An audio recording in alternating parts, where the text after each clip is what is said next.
What is going on, guys? Welcome back to the channel, ladies and gentlemen. This is Joe at Odyssey Off-Road. Here we got a little bit of WR250F content, and I'm doing this video solely for those of you who have asked me and why I bought this bike, and what was I not happy with the Beta,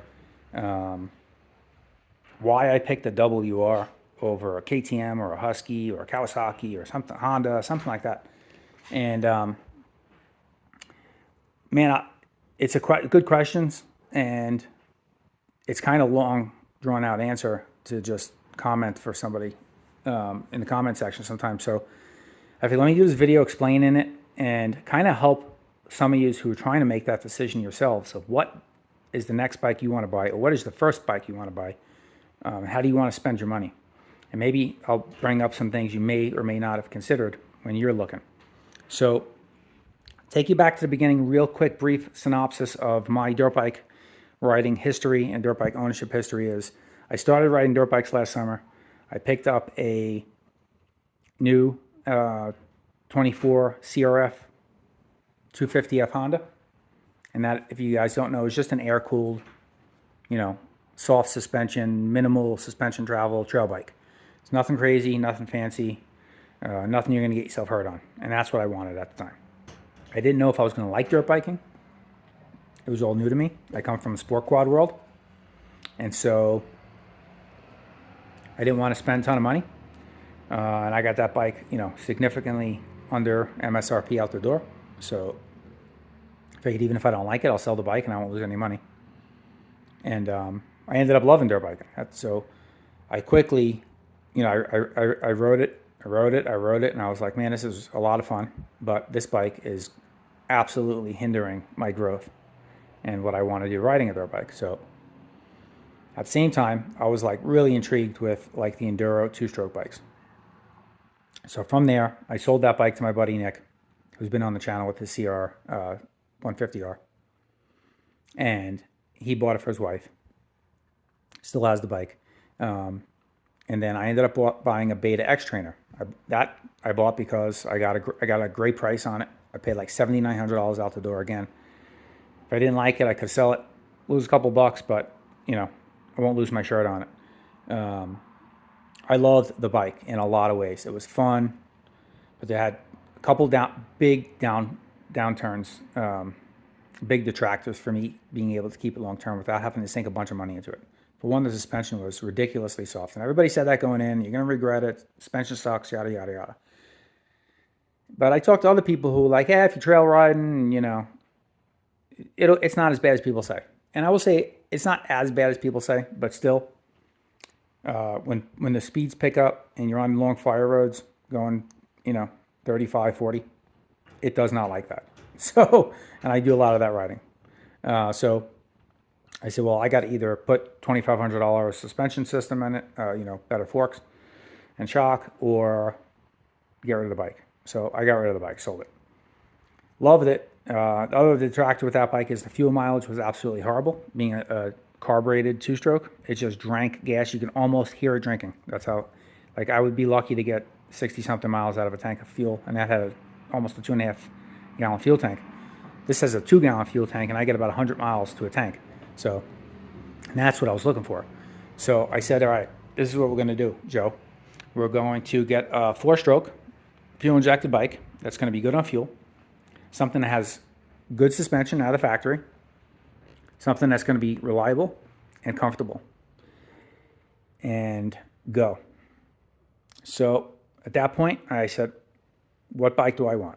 Let's narrow it down. So initially, Yamaha was out the door. I wanted nothing to do with the WR because the previous, leading up to 2025 brought some big changes to the WR, which I highlighted in other videos. But you got a map switch. They softened the fork settings, for suspension, so it wasn't too stiff. So leading up to that, 21 through 24, everybody complained the bike was too hot. Especially the US models, because you didn't get a map switch. You only had the one hot map. You didn't get a tamer map. Now I have it. You get a tamer map on the 25. So that was kind of what drew me in at some point. And you got the communications box. You still have a locked ECU, but you got the box where you can connect to the Wi-Fi and use the power tune app, which is the most expensive piece. But leading up to that, you didn't get any of that stuff in the WR. So it was, to get the bike where I would want it to be, I would need to buy the map switch, I would need to get the unlocked ECU, and I would need to get the communications box. You're talking, $900. And then everybody said the suspension was too stiff, so I'd have to definitely get a revalve. So I'm like, I don't want to get a bike that I got to sink a bunch of money into right off the get-go. So my buddy has an FE350W, Scott. You've seen him on the channel, on all my Dune videos. He's the guy leading, my friend Scott. Great guy. He's got an FE350W, and I rode his. I have that video on the channel of me test riding his Husqvarna. And I got off that bike, and it was while I had my beta. And I got off the bike, and I said it to him in the video. I'm like, I actually like your bike better than mine. So I was already kind of thinking about, at that time, making the switch and selling the beta. And that was like sealed the deal for me. I was like, I know I want to do it. So I started looking at getting the same bike as his, because I knew it was a good bike. He loved it. I liked what I felt on it. I felt a little bit of vibration, nothing crazy, a little bit, mostly in the pegs, just a little bit. So I started looking into it, and the dealer where he got his had one left over still, and I could have got it for like $12,800 out the door. So I got, just for reference, I paid $98 for this out the door. So I was like, man, that's $3,000 difference in the. When it came down to it, I said, well, that's $3,000 difference. In the beginning, I wasn't interested in the Yamaha, so I didn't get a price on it yet. But when I did, I realized, well, it's saving $3,000. Another thing, I knew I wanted a headlight bike, enduro type of bike. So, and I knew I didn't want a 450. The only 450 I considered was the Honda 450X, because it's like a detuned 450, so it's it's kind of like 350 power. But what killed me with that bike was, man, and everybody says they just are unbelievable, like high speed in the desert. That's just what they're built for. They run Baja with them and stuff, those 450Xs. Great bikes. And being a detuned 450, they last for a really long time. They do run really lean, and there's a lot of flame out with them, so you do need to get them tuned. But the bike is so heavy. It's like about 290 pounds. And I've seen reports where full of fuel and everything, it's actually closer to 300. So I did not want that kind of weight. I was looking for something at max 250 to keep the weight down. I'm not a tall guy, so touching the ground is hard enough. And then when you're trying to hold up a big heavy bike, or if you go down with the bike and then picking it up after, it's just too much. I just didn't want to deal with that. I'm not a spring chicken either. I'm 48 years old, so that was a factor for me too. So I said, well, I'll just get the 350W like my buddy Scott's got. So I was pretty close to like wanting to do that, but I just didn't want to spend, $13,000, to be quite honest with you. That's what it was close to being. Now, a few months later, there's still some of those 350Ws out there for sale, left over, because Husky and KTM are having a hard time selling their stock because the prices are so expensive, and you can get one pretty cheap. Still not as cheap as I got this, but cheaper than the 12.8 at the time. So I was watching YouTube one night, and I came across an informational video from Yamaha. It was like their press release on this bike. It was like a 1:98 video or a 2-minute video. And you probably have seen it because every AI generated YouTube channel under the sun has copied that video, and with AI voice over it. It's ridiculous. The only WR250F 2025 content on YouTube, aside from mine, to this point. And in that video, Yamaha highlighted how big changes for 2025. They softened the suspension. They added a map switch and the communications box for the power tuner app. Still didn't get an unlocked ECU, but it had some of the big pieces there. And I figured, well, with the map switch, you're going to at least get a tamer map, so you're not going to have to ride on that hot map all the time. And that'll kind of alleviate the big complaint that everybody had with the WRs. It was just like a YZ. It was just really hot all the time. Now you don't have to be hot all the time, because you can put it in a tamer map. And I added the G2 throttle tamer, which tamed down the first part of the throttle even more. So it's really nice and tame, rolling into the throttle with it now, the way I have it set up. But out of the box, it was a lot closer to what I wanted out of a bike.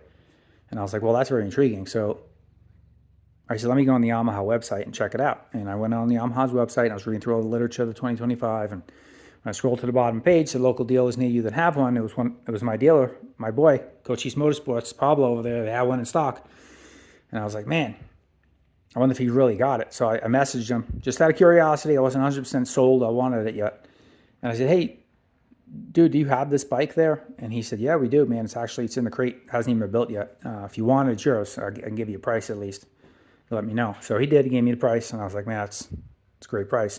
This bike is, from Yamaha, MSRP plus the freight is $600. It's like it's about what I paid out the door. So, that's with tax, title, license, everything. I was out the door, like $9,800. So I was like, man, that's a great deal. I said, all right, let me think about it. Don't sell it. Let me think about it for a day or two. So it was that was like a Saturday. They're closed Sunday and Monday anyway. So I thought about it those 2 days. I did a little more research. I ended up finding out that a local dealer near me had, because I was kind of leaning towards this more at that time than the FE350W because of the price. I was really saving $3,000. My thought process was, even if let's just say, and I don't think it is, but let's just say the Husky or the KTM 350 was that much better than this bike. Is it $3,000 better? And I couldn't justify that $3,000 for the difference. I don't think it's $3,000 better bike. Even if you're going to tell me here in this video, in the comments, the 350 is a better bike, that's fine. You may be right. But I don't think it's $3,000 better. And if I put $3,000 into this bike, I bet you I'd have a better bike. That's my opinion. And you know how opinions go. But I'm the one making the purchase. So that was my thought process. So, and I like Yamaha, honestly. I have a Yamaha Raptor. I have a Yamaha 350W. 350W. I keep saying that so much. A Raptor 350 for my daughter. So we have Yamaha products, and I'm a fan of Yamaha. So I thought, how cool would it be for my two machines, the Raptor 700 and a WR, two Yamahas side by side in the garage? That'd be pretty cool. But then, like I said, I stumbled on another local Husqvarna dealer had an FE501W, absolutely blowing it out the door at $10,800 out the door. They were selling it, and I'm like, man, that's $1,000 more than this WR, and it's a 501. And man, that was really if I told you I didn't seriously consider it, I'd be lying to you, because I seriously thought long and hard. I mean, I kept me up at night. I was watching video after video after video, like, because there's a lot of content on YouTube about those bikes. None on this, but there's a ton on those. So this was kind of like a roll of the dice. But a lot over and over and over again, all I kept hearing was how heavy vibrations out of those 500 motors are. And I'm like, man, I'm going to be doing these long rides. I don't need my hands and my feet vibrating to death. And like, to the point where, like, my hands are going numb. Just didn't want that. So I'm like, what do I do? Like, it's such a good price. And it's such a cool bike that it's not like a rev happy screamer. It's kind of like, reminds me of the Raptor motor in a sense. The big bore, like luggable, lot of torque motor.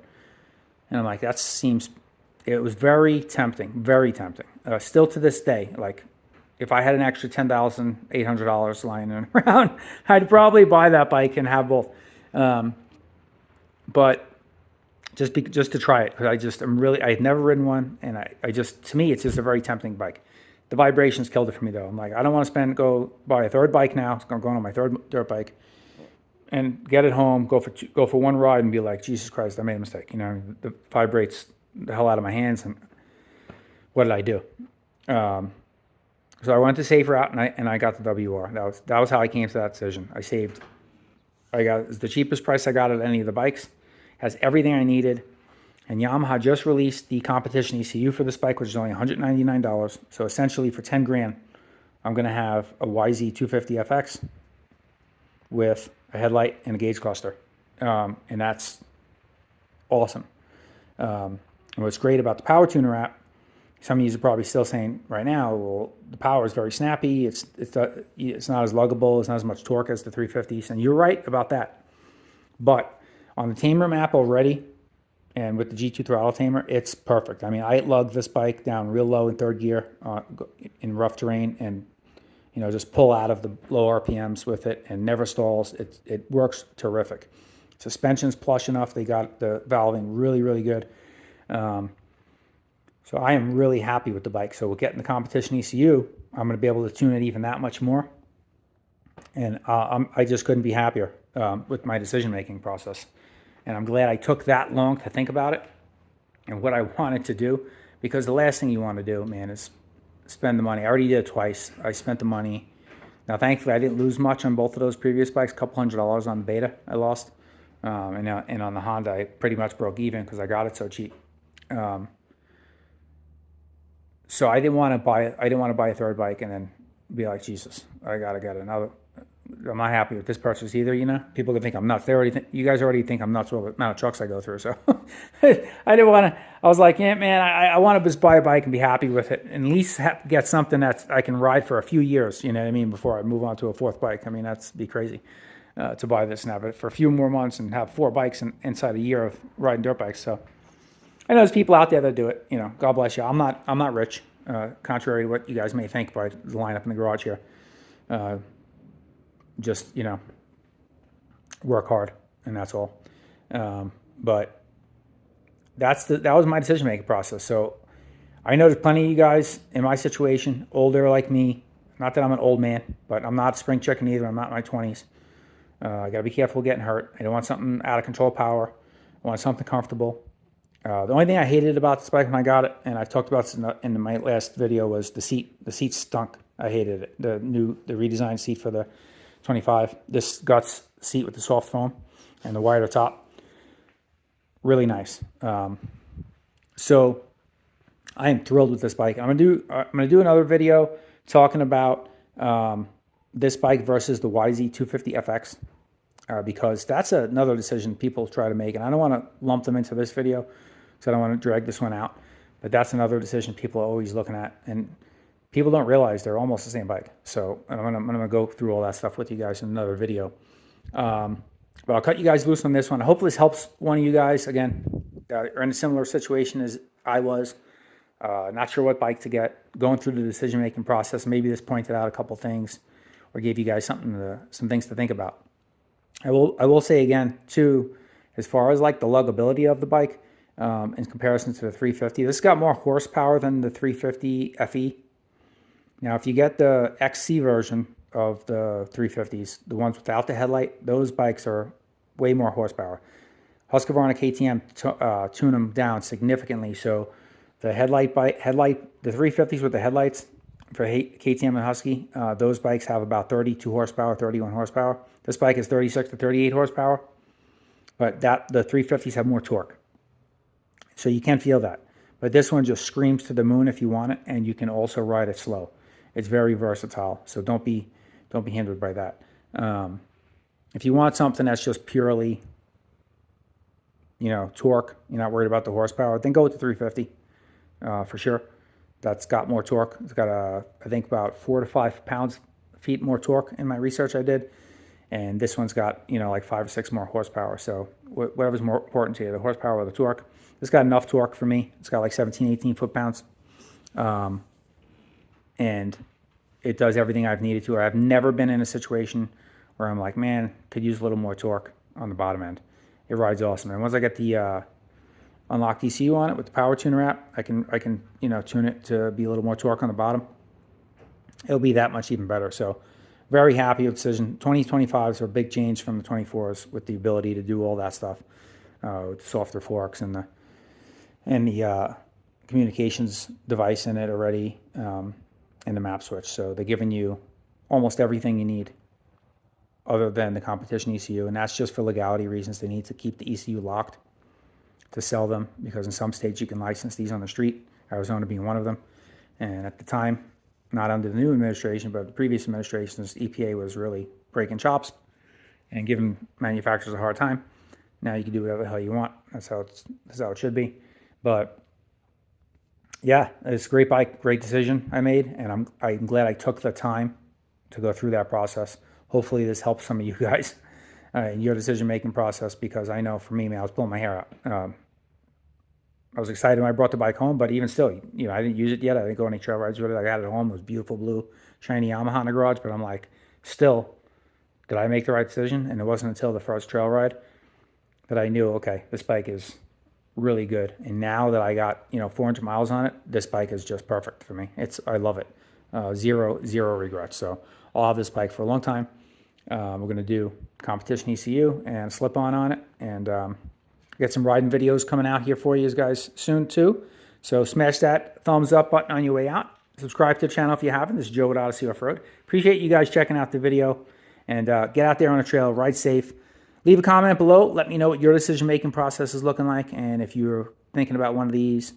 And if you have any more questions, I'd love to hear from you. Try to help you out the best I can. We'll catch you guys on the next one.